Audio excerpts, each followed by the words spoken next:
Hey y'all, I'm really excited about today's video. Today I will be going through a garden rehab project which I've done with a friend and colleague of mine. And essentially has recently bought a home and had some minimal landscaping done, but really struggled with finding a vision to create a little bit more curb appeal and a little bit more functionality in his yard. And so he asked me to help him, and I was more than happy to do so. Plus it also kind of gives me a creative outlet without spending more money. So my husband was pleased about that. And he's here in the Central Texas area, and so I really tried to help him with plants and design aspects that complement our current zone, which is 8B.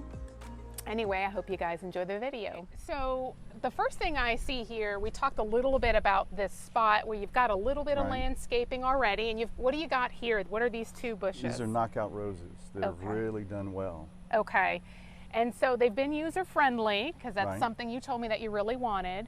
But we sort of talked about maybe removing the stones here and then turning this whole plot inside this sidewalk into an area that's a flower bed or landscape. Landscape, right. Yep. Something simple. Simple. I'll do my best. And then out here, just a couple of thoughts. Because one of the things you did mention to me was that you really wanted to create some curb appeal.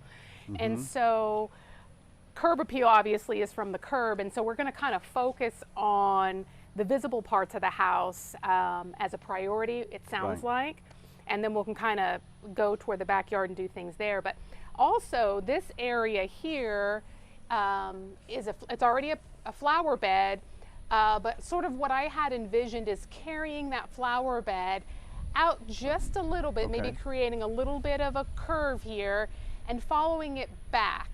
And creating just another mulched area, simple. It doesn't have to be stocked full of plants or anything, but just something that softens the foundation of the house and maybe even some of the corners of the house. And that would be nice, because again, this is sunny on this side.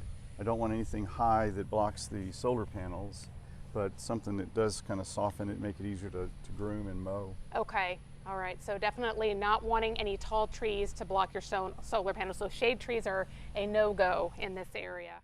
Here is an aerial view of part of the property. As you can see, there's already been some basic landscaping done. The plan is to remove the current landscape borders and to replace that with larger landscaped areas and fill it in with landscape rock. Here's the overall design I've created for the property owner. I couldn't quite get the aspect ratio correct for the video, so part of it's cut off, but as we move along, I'll make sure I expand on the areas you can't quite see. The first area is along the northwest side of the home. It's quite shaded due to the structures around it, so I think what would be perfect here is a Japanese maple. There is one issue, which is that there's a lot of like utility lines and things that go through that plot, and so it may be better to keep the Japanese maple in a container rather than actually putting it in the ground. These two sections highlighted in red are the main areas of focus for the overall design in terms of curb appeal. They are northeast to northwest facing. The owner really enjoys the existing knockout roses, so I plan to keep the current two and add one more. In order to not block the existing windows, I strategically placed several dwarf nandinas. These are evergreen and they have a real nice pop of color as their new foliage grows out. Dwarf Yaupon hollies in this design offer a shorter evergreen option that will complement the curvilinear border that we plan on using without blocking the plants behind them. Golden Unimus is a taller evergreen option that's easy to maintain and provides a nice yellow splash of color to break up all the green. Texas sage is an evergreen that can be used as a tall shrub or pruned into an ornamental tree. It's very drought tolerant and produces these beautiful purple flowers after it rains. Pyramidal boxwood are used in this design to frame the entrance, which is, I think, very important when designing your entry landscape. Nellie or Stevens holly is another evergreen that has a pyramidal growth habit. I think it would be perfect in this spot to soften the corner of the home and to provide visual transition to the east side of the home where the next landscape section will be.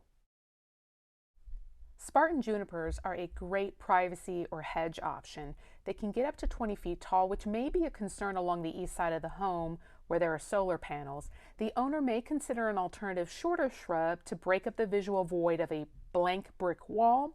I think these would be perfect though along his back fence line, as they would offer a little bit more privacy than his current fence without him having to augment the fence structure itself. All right, I hope you guys enjoyed that video. It was really a lot of fun to help the property owner develop a vision and a plan. He will likely spend the fall and the winter preparing his landscape beds, and then that way come spring, it'll be all the fun stuff, which will be buying and placing the plants.